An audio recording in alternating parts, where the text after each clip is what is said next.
mestinya kalau kita melihat secara struktural, teman-teman sekalian, mestinya kita melihat ada tokoh yang salah, ada sistem yang salah. Ini pemerintahan. Artinya ada tokoh yang salah, ada sistem yang salah. Ketika kita pindah ke posisi Tio Adianto posisinya, maka pertanyaannya, kenapa mesti Tio menghadapi polisi atau laporan itu, atau Tio menghadapi netizen, atau pada saat yang sama Tio menghadapi pejabat? Tio ini cuma sekedar representasi dari sebuah kegundahan akibat dari kebijakan yang banyak disangkal, denial. Itu problemnya, posisinya. Nah dari situ, cara pandangnya pun nggak bisa cuma sekedar, yuridis legal, nggak bisa.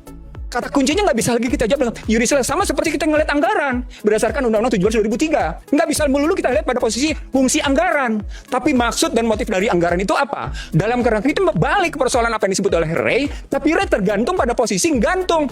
Bahwa tidak ada, ini bukan cuma sekedar etik, ini ada sebuah sistem yang salah secara besar dan berjalan terus-menerus sehingga pejabat pun bisa menghina, kita bisa saling menghina, dan kita menikmati saling hina itu sebagai bagian dari tidak etiknya kehidupan kita. Itu problem besarnya. Nah, berikutnya ketika kita tahu dalam posisi kayak gitu, lalu kita mesti ngapain? Sudah saya sampaikan juga ke para penguasa ini. Ini loh yang harusnya kita selesaikan. Misalnya contoh sederhana. Setelah NBG, anggaran kedua apaan?